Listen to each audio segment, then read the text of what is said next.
If your YouTube channel is not growing, here's 7 reasons why. Over the last 2 years, I grew my channel from 6,000 to over 120,000 subscribers, and in the process learned a lot about packaging content, hooking your audience, and more. But in this video, I'm going to tell you about 7 bad habits I see a lot of newer creators making so you can avoid and grow your channel. Mistake number 1, long intros. How long has this intro been? Like 15, 20 seconds? Don't make viewers wait seconds or longer with an intro, music, talking about who you are. Get right to the content. What value you're going to provide. Tell them what this video is going to be about. Cut out all those animated intros and putting your name or brand up at the front. You can do that later in the video, if at all. Instead, use those first 15 to 20 seconds as a trailer for the whole video, explaining what value the viewer is going to get, and then just get right to it. Mistake number 2, not packaging your video well. Packaging is everything on YouTube, from the thumbnail to the title and those first 15 to 20 seconds like I mentioned.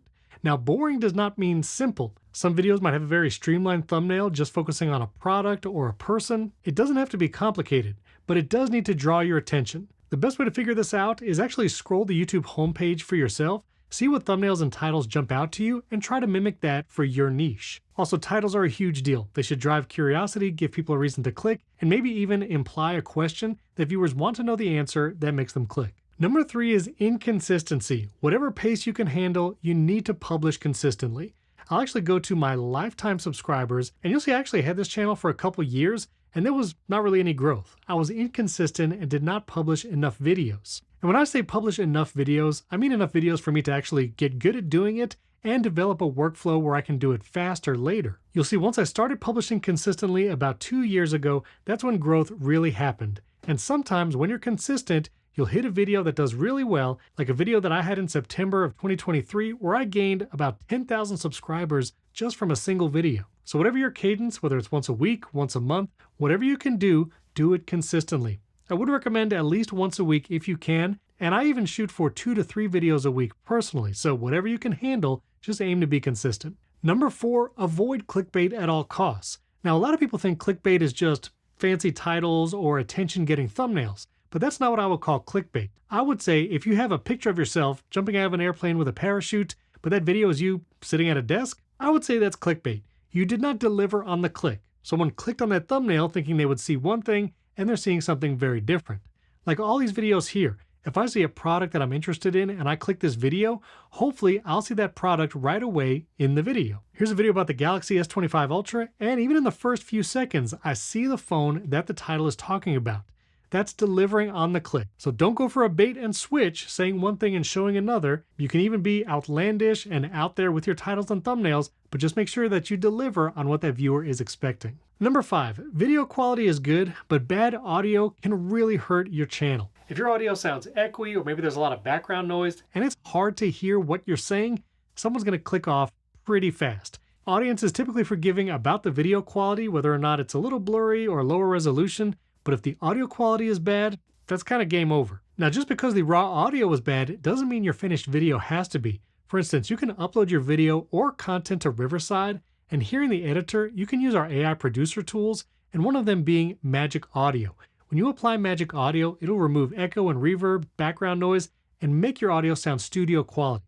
Here's an example before and after of audio I recorded just directly from my iPhone with some background noise, before Magic Audio and with Magic Audio applied. This is what it sounds like without Riverside Magic Audio applied. Some background noise, some birds chirping. But once you turn that on, it's going to sound studio quality, remove all that noise. You're going to sound great. Bad habit number 6, don't cover such a wide range of topics on a channel.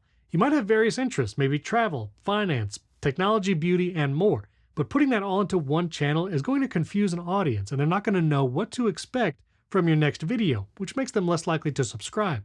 So find your niche and focus on that topic.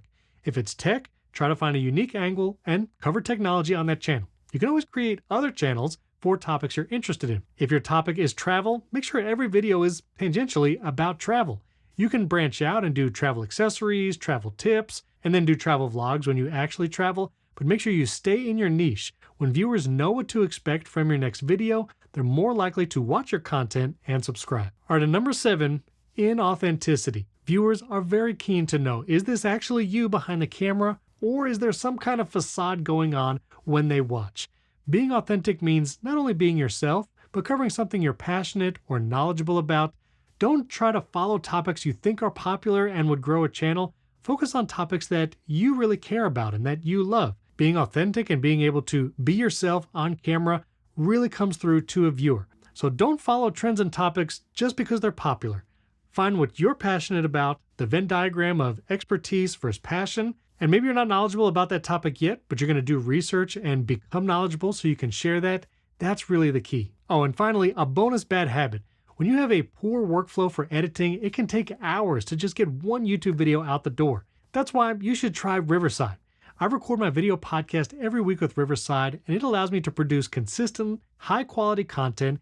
Not only do you have those AI tools like Magic Audio, but you can also use our set pace feature to remove silences, smooth speech to remove filler words, and then you can repurpose your content using magic clips, which I do all the time. Having an efficient and fast workflow will allow you to create content consistently and with high quality. If you want to try Riverside, check that first link in the video description.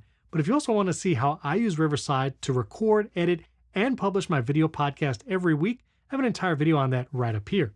If you have any questions about YouTube, podcasting, or Riverside, leave those comments below this video. I'll answer you personally. And don't forget to subscribe to the channel and hit that like button. And we add features all the time like video overlays, live streaming to multiple destinations, and more. Which, if you want to get into live streaming, I have an entire masterclass explaining every aspect of it using Riverside, going to multiple destinations, and making those live streams engaging. You can see that right up here. Thanks for watching. We can't wait to see what you create.